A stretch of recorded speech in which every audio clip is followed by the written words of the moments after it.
Madame, Monsieur, bonsoir et bienvenue dans votre flash de l'information sur Tonesnet TV. Voici les principaux titres de l'actualité. Le CPR accuse Mosfa Benjarf et Ennahda de mettre à l'échec le dialogue national. Ennahda précise. Khalil Zewia, une reprise de l'activité à 80% dans le bassin minier. L'avocat de Rafiq Abdeslam dit pouvoir prouver que l'argent versé par la Chine n'a pas été détourné. À Mehdeïa, un mort et un blessé grave dans un échange de coups de feu. Et à l'étranger, en Syrie, le grand moufti affirme que le peuple est derrière ses dirigeants pour la reconstruction. Le député à l'Assemblée nationale constituante pour le Congrès pour la République, Béchir Nefzi, a accusé le mouvement Ennahda et la présidence de l'Assemblée nationale constituante de mettre à l'échec le dialogue national. Dans une déclaration, Béchir Nefzi a affirmé que le mouvement Ennahda a tout essayé pour ne pas inclure les accords du dialogue national dans le projet de la Constitution et que le manque de coopération de la présidence de l'Assemblée nationale constituante y a joué un rôle. Il a par ailleurs critiqué l'accélération des procédures pour conclure le projet de la Constitution et de ne pas avoir patenté 72 heures, le temps d'y inclure les recommandations du dialogue national. Pour sa part, le député d'Ennahda, Ahmed Al-Hammemi, a souligné que ces accusations reflètent le non-respect à l'égard de l'Assemblée nationale constituante et pas seulement d'Ennahda, ajoutant que quelques accords du dialogue ont été inclus au projet de la Constitution. Le ministre de l'Intérieur, Lotfi Benjedou, a honoré ce lundi 3 juin 2013 l'agent de circulation Mabrouk Hawet, dont la vidéo publiée récemment sur les réseaux sociaux a suscité l'admiration de tous. Lotfi Benjedou a remis une lettre de remerciement à l'agent qui exerce à Medine depuis bientôt 9 ans.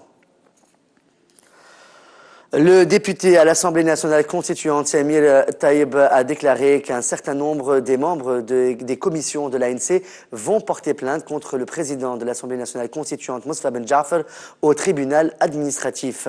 Dans une déclaration à Shams FM, Samir Taïb a affirmé que tous les blocs parlementaires, sauf Ennahda, Wafé et Takat, ont refusé le projet de la Constitution qu'ils ont qualifié de dangereux. Le ministre des Affaires sociales, Khalil Zewia, a annoncé ce lundi 3 juin une reprise de l'activité industrielle dans le secteur des phosphates à 80% au cours d'une conférence organisée à Tunis par le Forum tunisien pour les droits économiques et sociaux. Khalil Zewia a ajouté que le transport du phosphate par voie ferrée à partir des gisements est désormais sécurisé et qu'un stock est en train d'être constitué dans la région de Gabès. Le gouvernement a ainsi agi, selon le ministère des Affaires sociales, afin d'assurer la pérennité du secteur sous la menace d'un nouveau coup d'arrêt fin juillet. Abdeljalil Bedoui, membre du bureau exécutif du Forum, estime de son côté que la prise de conscience ne suffit pas et que la volonté politique de sortir de la crise fait défaut et exige des réformes de fond. Le député Hichem Hosni, indépendant à l'Assemblée nationale constituante, a accusé ce lundi 3 juin le mouvement Ennahda de chercher à faire échouer le dialogue national sous l'égide de l'Union générale tunisienne du travail, l'UGTT. Hichem Hosni explique qu'Ennahda refuse tout consensus, tergiverse et retarde les autres partis. Assurant que le dialogue national n'a pas échoué et n'échouera pas, le député a confirmé que les participants à l'initiative de l'UGTT se réuniront de nouveau aujourd'hui, donc à 16 heures, pour poursuivre leurs travaux.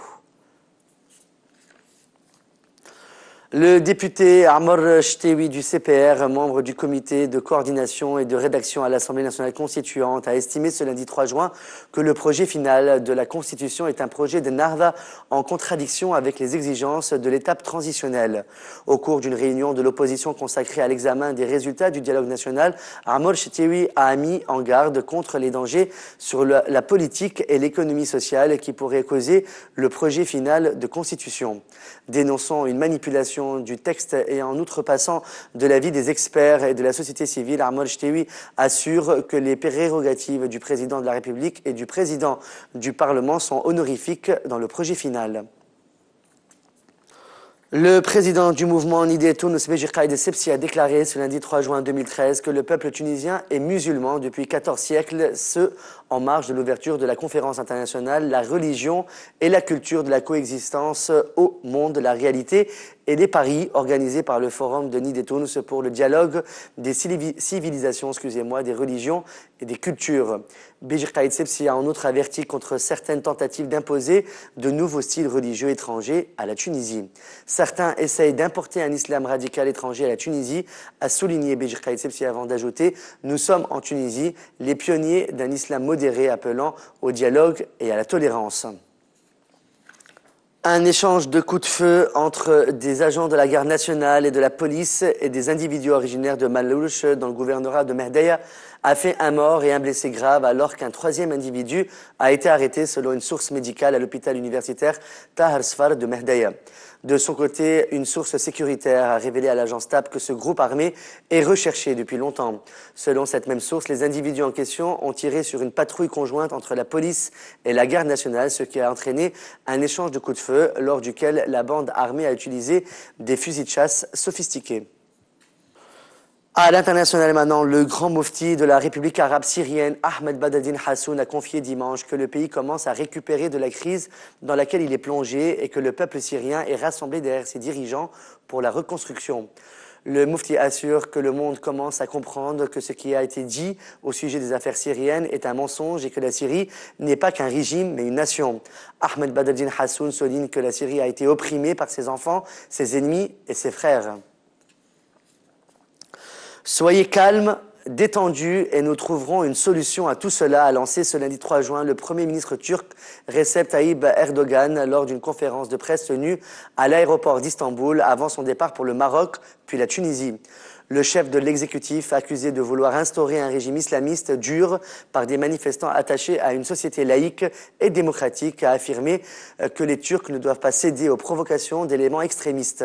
Dans un style autoritaire dont il est coutumier, Erdogan a insisté sur le fait qu'il a été élu démocratiquement et qu'il a les moyens de rassembler des centaines de milliers de partisans pour manifester s'il le souhaite, rapporte France 24. C'est la fin de ce flash de l'actualité sur Toniosnet TV. Merci de votre fidélité. On se retrouve demain soir pour un nouveau flash.